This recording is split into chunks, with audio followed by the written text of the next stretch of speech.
నమస్కారం అండి. ఈ ప్రెస్ మీట్ పెట్టడానికి కారణం ఏంటంటే, ఈ మధ్యన మన ఎమ్మెల్యే గారు కార్యకర్తల మీటింగ్లో చెప్పినటువంటి అభివృద్ధి కార్యక్రమాలు విని ఈ నాయకులు చేసినటువంటి విమర్శలన్నింటికీ సమాధానంగా ఏర్పాటు చేయడం జరిగింది. ఇప్పుడు జిల్లా స్థాయి నాయకులు, మండల స్థాయి నాయకులు ఇలా అనేటువంటిది కాదండి. మనం ఏం చేసామనేది ప్రజలు చూస్తున్నారు. మీరు చెప్పిన దాంట్లోనే ఉంది. అసలు మేము కొత్తగా మీ గురించి విమర్శనాస్త్రాలు విమర్శించవలసినటువంటి అవసరం కూడా లేకుండా 5 సంవత్సరాల టైమే ఎవరికైనా ఓటు ఇచ్చేటువంటిది. 5 సంవత్సరాల టైంలో మీరు చేసినటువంటిది టెండర్కి కాంట్రాక్టర్ రావట్లేదు అంటున్నారు. అది మీ అసమర్థత, ప్రతిపక్షం అసమర్థత. అది 5 సంవత్సరాల టైంలో మీరు డిపిఆర్ పెట్టి టెండర్ వేస్తే ఎవరు కూడా కాంట్రాక్టర్ రావట్లేదంటే అది మీ గవర్నమెంట్ యొక్క అసమర్థతే కదా. అంటే మీరు చేసిన తప్పే కదా. మీ తప్పుని మీరే చెప్పి ఇంకా మేము కూడా విమర్శించకుండా మీరే చెప్పుకుంటున్నారు. నిజాన్ని బయటపెట్టారు. అందువరకు సంతోషం. ఇకపోతే ఇంకా ఆ కార్యక్రమం ఈ కారణం ఏ కారణం చెప్పినా ఓటు వేసే ప్రజలకు కావాల్సినటువంటిది పని జరగటం ముఖ్యం. మీరు పని చేసి మొదలుపెట్టి చేసి చూపించి ఓటు అడుగుతానన్నారు. అసలు కనీసం అక్కడ ఒక తట్టెడు మట్టి కూడా మీరు చేర్చలేనటువంటి వాళ్ళు మీరు ఎలా చేస్తారని నమ్ముతారు జనం? అది కారణమేనా? 5 సంవత్సరాల టైంలో మీరు పెద్ద ప్రాజెక్టులు చెప్పారు. ఆ ప్రాజెక్టులకి డిపిఆర్లు వేసామన్నారు. వాటికి ఏదో సాయిల్ తీసామంటున్నారు. సాయిల్ తీయడానికి టెస్టులు చేయడానికి 5 సంవత్సరాల టైం అయితే మీరు వేయటానికి ఒక 50 సంవత్సరాలు ఇస్తారా జనం? అయితే స్పెషల్గా తీసుకోండి. మీరు ఓటు వేసినటువంటి ప్రజలకి 50 సంవత్సరాలు ఓటు ఒకేసారి వేయమని చెప్పండి. 50 సంవత్సరాలు కూర్చుందరు. కానీ అలాగే అన్నారు కదా మీ నాయకుడు 30 సంవత్సరాలు అన్నది కూడా ఇదే కారణం. ఇకపోతే ఇంకా కిందకు వద్దాం. మన నియోజకవర్గంలో మనకు జరగాల్సిన పనులు మేము ఇప్పుడు వచ్చి ఒక సంవత్సరం 4 నెలలు అయింది. మీరు ఇదే రోడ్డుకి 3 సంవత్సరాల క్రితం 30 కోట్లు 40 కోట్లు ఇచ్చేసాం, 100 కోట్లు ఇచ్చారు అన్న అడిగాడు, జగనన్న ఇచ్చేశాడు అని తెగ ప్రచారం చేసుకున్నారు. 2 సంవత్సరాలు పట్టింది. ఇక్కడికి వచ్చిన తర్వాత కూటమి ప్రభుత్వం వచ్చిన తర్వాత ఎన్ని రోజుల్లో అయిందండి కోడు రోడ్డు?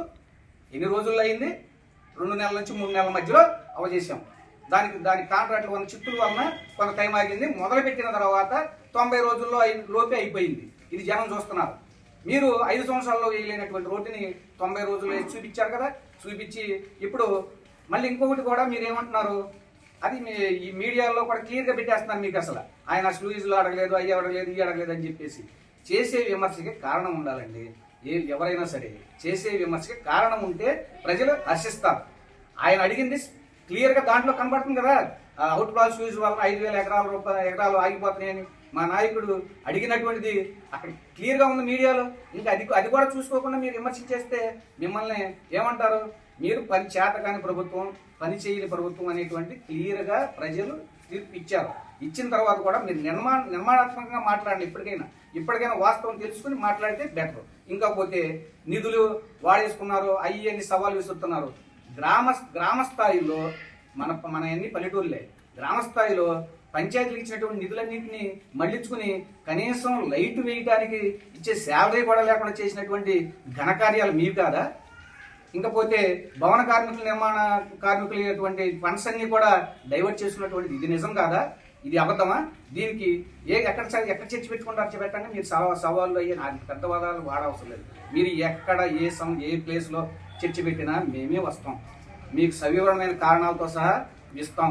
మీరు లిఖితపూర్వకంగా ఇచ్చినా లిఖితపూర్వకమైన సమాధానాలు ఇస్తాం. మళ్ళీ ఎందుకంటే మేము అక్కడికి వెళ్ళాము, మేము ఇక్కడికి వెళ్ళామంటాం.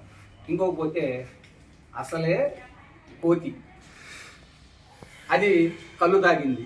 కళ్ళు తాగితే చేసేటువంటిది ఏంటని విచిత్రాలు అనేటువంటిది మన పురాణ కాలం నుండి ఉన్నటువంటి నానుడే. మీరు ఏం మాట్లాడుతున్నారు? చేతులు రూపుతా ఏ పని చేత కాని మనుషులు మీరు ఏమైనా నిర్మాణాత్మకంగా ఇంకేమైనా చేయాల్సి ఉంటే చెప్పాల్సిందే. కానీ మీకు విమర్శించే హక్కు, అధికారం ప్రజలే తీసేశారు. ఇంకా మీరు ఇంకెందుకు మాట్లాడతారు? ఇంకొకటి కూడా అంటున్నాడు ఈయన, ఏదో కర్ణుడు మూడో బాణంకి చనిపోయాడు ఇది అని. అసలు కర్ణుడు, అర్జునుడు సత్తా ఏంటో మీకు తెలుసా? అసలు అర్జునుడి దగ్గర ఎలాంటి సత్తా ఉందో తెలుసా? ఎంత సత్తా అయినటువంటి మనిషి తెలుసా? ఆ యుద్ధం 18 రోజుల యుద్ధాన్ని అరగంటలో ముగించగలిగినటువంటి అస్త్రం ఉన్నా సరే, ఆ అస్త్రం ఇచ్చినటువంటి వ్యక్తి చెప్పినటువంటి దానికి కట్టుబడి ప్రాణాలను వదలటానికి కూడా సిద్ధపడి ఉండి ఆ అస్త్రాన్ని ప్రయోగించాల. తన తన కొడుకు చనిపోయినప్పుడు కూడా అంత కోపంలో కూడా అస్త్రాన్ని ప్రయోగించాల. పాశుపతాస్త్రం, దాని అర్థం ఏంటి తెలుసు మీకు? ఆ పాశుపతాస్త్రం వేస్తే భూమండలం మొత్తం 3 లోకాలు మసి అయిపోతాయి. దీనికి సరైనటువంటి సమర్థమైనటువంటి అస్త్రం ఉన్నప్పుడు మాత్రమే ఉపయోగించాలన్న మాటకి కట్టుబడి ప్రాణాలు కోరుకోవడానికి కూడా సిద్ధపడ్డాడు. అది మా పద్ధతి. మేము పని చేయగలిగి ఉండి చేసిన పని మాత్రమే చెప్పుకుంటాం. మీరు అవాకులు చవాకులు, చెయ్యలేని పని, చేతకాని పనులు కూడా ప్రదర్శిస్తున్నారు. ఇకపోతే డిపిఆర్లు, ఈ కొలతలు, ఆ కొలతలు అని చెప్తున్నారు. మీరు కాంట్రాక్ట్లు చేశారు కాబట్టి దాంట్లో ఎంత కొలతలు తగ్గించి ఎంత రోజులు పెట్టి ఏం చేయాలనేటువంటిది మీకు చేతనైన విద్య. దాంట్లో ఏం మిగిల్చుకోవాలి, ఎలా జేబులు వేసుకోవాలి, ఇదే మీకు తెలిసిన విద్య. మీకు జనం యొక్క సమస్యలో, జనంతో ఏం చేస్తే మనకు మంచో ఇవన్నీ తెలియవు మీకు.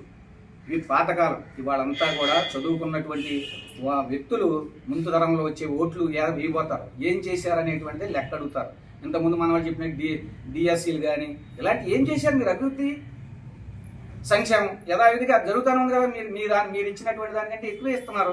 ఇకపోతే మా నాయకుడు సవాల్ విసిరితే దానికి సిద్ధపడకుండా మీరు ప్రెస్ మీట్లు పెట్టి ప్రెస్ మీట్లో మాట్లాడుకుంటున్నాం అనేటువంటిది బాగా మాట్లాడుతున్నారు. మీరు ఎక్కడ చర్చ పెడతారో పెట్టండి, మేమే వస్తాం, మేమే దానికి సిద్ధం.